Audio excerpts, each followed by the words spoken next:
Olá, estudantes. Espero encontrá-los bem. Vamos seguir com o mecanismo de ação dos herbicidas e as recomendações para as principais culturas. Então a gente fala do mecanismo de ação, cita o herbicida e passa a recomendação para as principais culturas, já de uma única forma, para tentar linkar o produto químico à recomendação dele, ao uso prático dele. Posteriormente, nós ainda resumiremos no fim desse capítulo de mecanismo de ação, nós resumiremos os herbicidas e a recomendação para as principais culturas. Eu só quero destacar para você que a gente dá uma ênfase maior para a planta daninha. Né? Então, o herbicida tal controla a planta daninha tal. No entanto, é necessário verificar, antes do uso, a recomendação do herbicida, o registro dele para aquela cultura. Então, muitas vezes a gente se preocupa com a planta daninha, então o herbicida controla a Bidens pilosa. Mas se, por exemplo, a sua cultura for soja, talvez aquele herbicida não possa ser utilizado porque não está registrado para a cultura da soja. Então, talvez você tenha que usar outro herbicida. Então, é interessante, além da planta daninha, atentar para a cultura de interesse econômico que está implantada, tá? E verificar se há o registro do herbicida para aquela cultura, controlar a planta daninha naquela cultura. Vamos falar dos herbicidas inibidores do fotossistema 2 da fotossíntese. Constitui um mecanismo de ação que tem um enorme número de herbicidas utilizados a nível mundial. Então, quando a gente fala de herbicida que inibe a fotossíntese, a gente está falando de herbicida principalmente que inibe o transporte de elétrons da fotossíntese. Nós estamos falando de herbicida que inibe a fotoquímica da fotossíntese. Então, a fotossíntese é dividida didaticamente na etapa bioquímica e na etapa fotoquímica. A etapa fotoquímica é a etapa que converte energia luminosa em energia química. E a etapa bioquímica é a etapa que ocorre a assimilação do CO2 e utiliza a energia da etapa anterior para produzir os carboidratos. Então, estes herbicidas foram descobertos na década de 1950. Essa classe corresponde a uma das mais utilizadas no mundo. 4 famílias químicas, as triazinas, ureias, uracilas e nitrilas. O fundamento do herbicida é o bloqueio do transporte de elétrons da fotossíntese. Eu não vou adentrar em fotossíntese porque você tem que saber fotossíntese já nessa altura do campeonato, porque nós já desmiuçamos bem a fotossíntese. Você precisa compreender que a fotossíntese na etapa fotoquímica e a etapa bioquímica. E que o herbicida atua na etapa fotoquímica, bloqueando o transporte de elétrons. Eu quero só ressaltar em última instância que a energia da fotossíntese é uma energia oriunda da luz. Então, quem bloqueia o transporte de elétrons, é o herbicida. E esse transporte de elétrons ocorre porque a planta está absorvendo luz. Em última instância, o transporte de elétrons, esse carregamento de elétrons, está levando uma energia oriunda da luz. Significa dizer o que, em última instância? Se o herbicida bloqueia o transporte de elétrons e o elétron depende da luz, quando aplicar o herbicida, se tiver rápida insolação, a planta morre. Esse é o fundamento. Não precisa estudar nada do herbicida. Nós não estudamos nada ainda dele. Por esse embasamento fisiológico, eu já consigo falar e compreender que eu não estou falando de como aplica. Eu estou falando logo após a aplicação. Note que as condições de aplicação são diferentes das condições para exercer uma efetiva ação. Qual é a condição de aplicação comumente para a maior parte dos produtos químicos herbicidas? Não pode ter baixa umidade relativa, principalmente umidade relativa abaixo de 50%, já não é recomendável aplicar. Baixa umidade relativa e alta temperatura, umidade relativa abaixo de 50%, temperatura alta, já não é recomendável aplicar. Então, alta insolação, alta temperatura e baixa umidade relativa, não é aconselhável aplicar.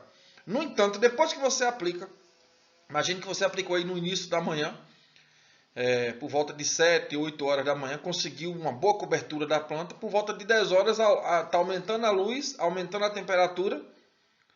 Com isso, aumenta o metabolismo da planta, tenderia a aumentar o transporte de elétrons, só que o transporte de elétrons será bloqueado pelo herbicida, então ela vai morrer mais rápido. Note que à medida que a intensidade luminosa aumenta após a aplicação, a planta morre mais rápido. Por quê? Porque o elétron que é carregado, ele carrega uma energia oriunda da luz. E por carregar essa energia oriunda da luz, quanto mais luz tiver, mais eficiente o herbicida vai atuar, porque a planta vai ter mais energia e não tem como essa energia ser dissipada. Vai ser uma energia que vai ser dissipada, não vai ser dissipada de uma forma efetiva, vai ser dissipada de forma incorreta, vai ser dissipada de forma danosa. Então observe que é como se a planta tivesse um metabolismo acelerado, porque absorve muita luz, mas essa luz não consegue ser dissipada via fotossíntese, ela vai ser dissipada de uma forma danosa, produzindo compostos que danificam inclusive a fotossíntese.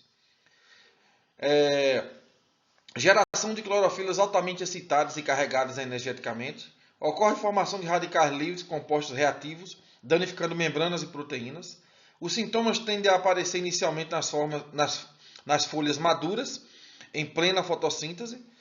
O efeito mais pronunciado que leva à clorose foliar ocorre na presença da luz, ou seja, quando aplica o herbicida, as condições para aplicação são as condições favoráveis para que o herbicida atinja a folha. No entanto, depois da aplicação, quanto maior a intensidade luminosa, mais rapidamente a planta morre. Estes herbicidas impedem a conversão de energia luminosa em energia química. A folha pode tornar-se amarelada e a nervura permanecer verde. Eu quero somente salientar isso novamente, porque eu já vi pessoas falando totalmente erradamente a respeito desses herbicidas. Porque confunde a condição de aplicação com a condição de ação. Eu preciso que você tenha um entendimento a respeito disso, porque, como nós estamos falando de fotossíntese, eu tenho um certo embasamento para falar desse conteúdo com uma certa segurança. O que acelera a fotossíntese é a luz. É a luz. Se o herbicida inibe a fotossíntese, quanto mais luz tiver, maior o efeito da inibição. No entanto, geralmente a alta intensidade luminosa, ela vem, quando tem uma alta intensidade luminosa durante o dia? De 10 a 2 horas, 3 horas da tarde, geralmente a alta intensidade luminosa vem com alta temperatura. Mesmo que não seja altíssima temperatura, é geralmente a maior temperatura durante o dia. E geralmente esse período é um período de baixa umidade relativa.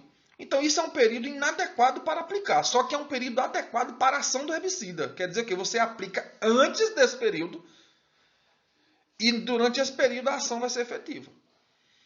Tudo certo? Então não confunda as condições ótimas para aplicação com as condições ótimas para ação. Tem gente que confunde tudo e acha que é uma coisa só. Tem gente que até recomenda isso. Entendeu? Um simples vendedor pode recomendar isso, mas você não é um simples vendedor. Você é engenheiro agrônomo. Você não é preparado para ser vendedor. Se você for um vendedor por acaso, isso não é ruim, ser vendedor. Você tem que entender que antes de ser vendedor, você é agrônomo. Você pega o título antes.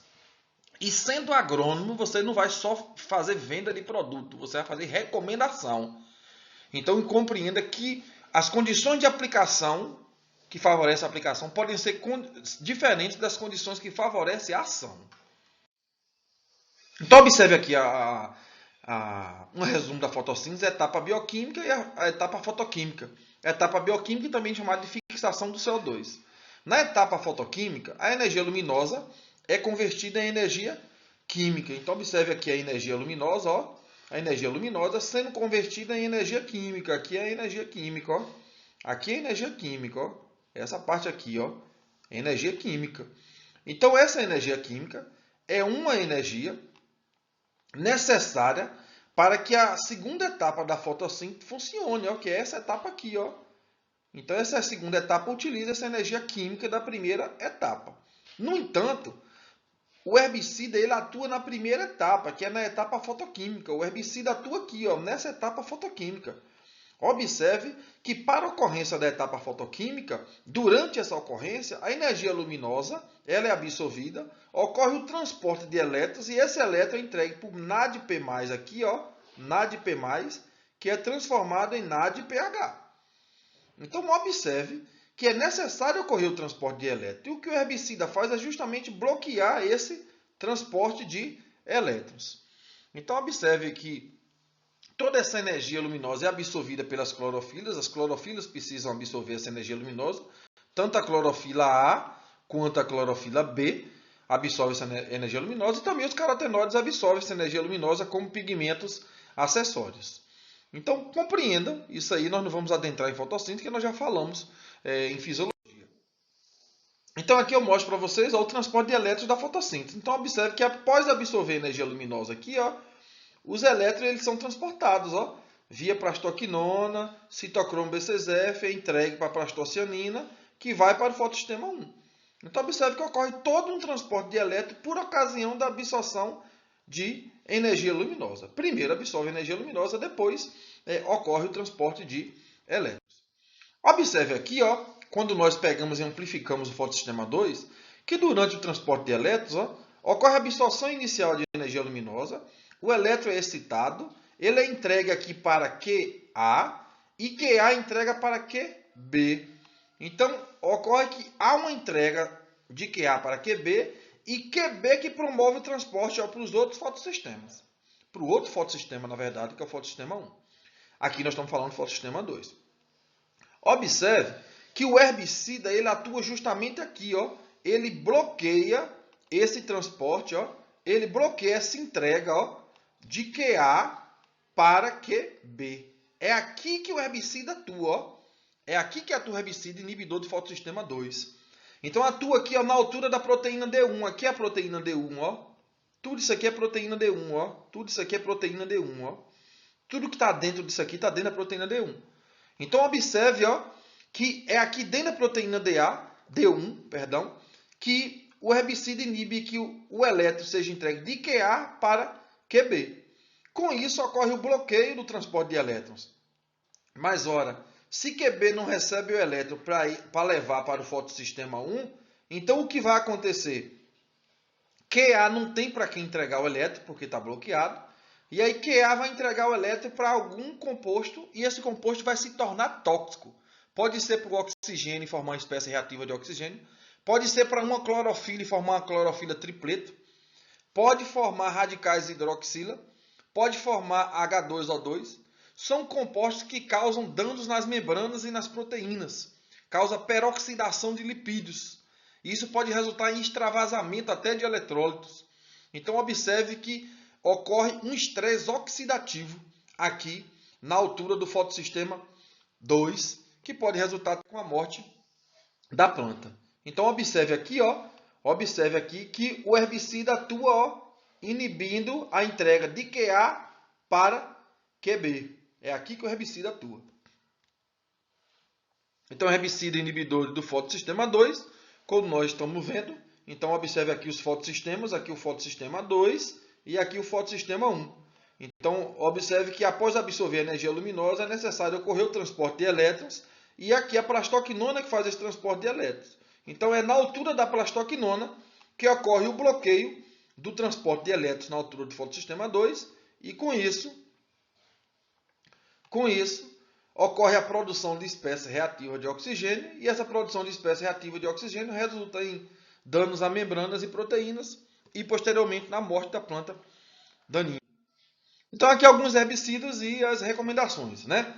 Vamos ver aqui o ingrediente ativo, né? Vamos começar aqui da direita. Então atrazina, controle de algumas plantas daninhas, está aqui, algumas das plantas daninhas, né? Tem outras também que além das que estão citadas.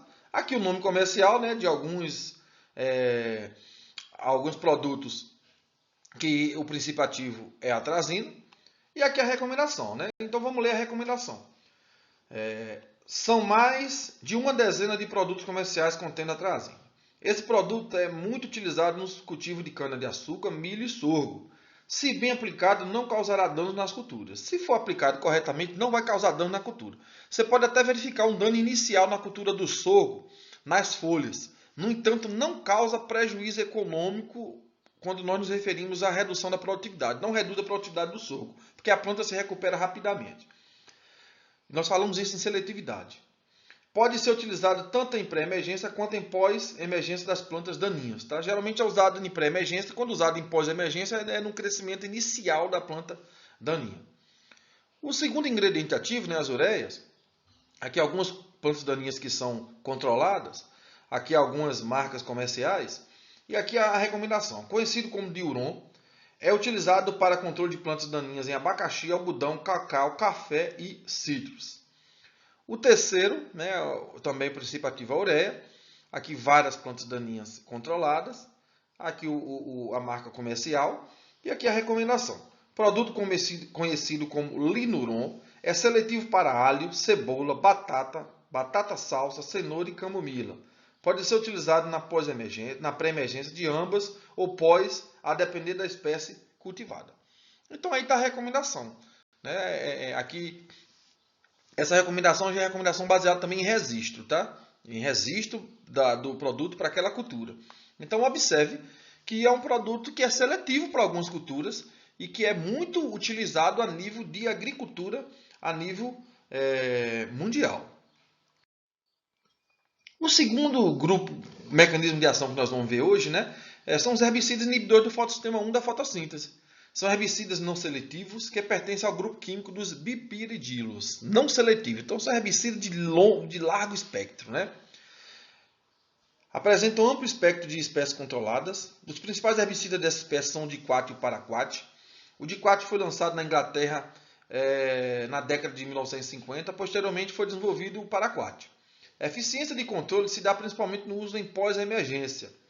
No entanto, esses herbicidas eles são muito eficientes, principalmente em plantas daninhas que não são perenes.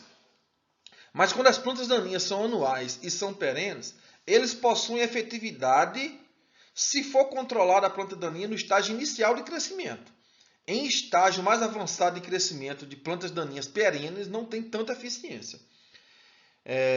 Os herbicidas atuam como aceptores de elétrons do fotossistema 1, inibindo a produção de NADPH. Então observe que esse herbicida é herbicida inibidor do fotossistema 1, mas ele não inibe o fotossistema 1. Na verdade, depois que o elétron sai do fotossistema 1 e vai ser entregue ao NADP+, para formar NADPH, ele inibe essa reação aqui. Ó. Ocorre formação de espécie reativa de oxigênio, peróxido de hidrogênio, radicais hidroxila, que danificam lipídios e causam rompimento de membranas. Então, observe que o elétron que era para ser entregue para o NADP+, é apanhado e entregue para o oxigênio, formando uma espécie reativa de oxigênio que danifica membranas e proteínas, ou seja, causa peroxidação de lipídios e rompe a membrana. Os sintomas são observados poucas horas após a aplicação. Os sintomas iniciais evoluem para murcha e mancha necrótica nas folhas. Então observe aqui que no mecanismo de ação anterior nós falamos do herbicida inibidor do fotossistema 2. Agora nós vamos falar do herbicida inibidor do fotossistema 1. Aqui é o fotossistema 1, ó. Aqui é o fotossistema 1. Mas note que o herbicida ele não atua aqui. Onde o herbicida atua é justamente aqui, ó. Ele pega esse NADP+, receberia o elétron, mas ele não recebe. O herbicida, ao invés de permitir isso, a formação de NADPH, ele não permite, ele bloqueia isso aqui, ó. Pega esse elétron e entrega para o oxigênio, formando uma espécie reativa de oxigênio. Então, observe aqui, ó, o paraquat, ó, é um desses herbicidas, pega o elétron, ele entrega o oxigênio, formando oxigênio singleto e peróxido de hidrogênio, que danifica principalmente lipídios. Então, observe aqui em outra figura, que demonstra a mesma coisa, só que de uma forma mais explicada.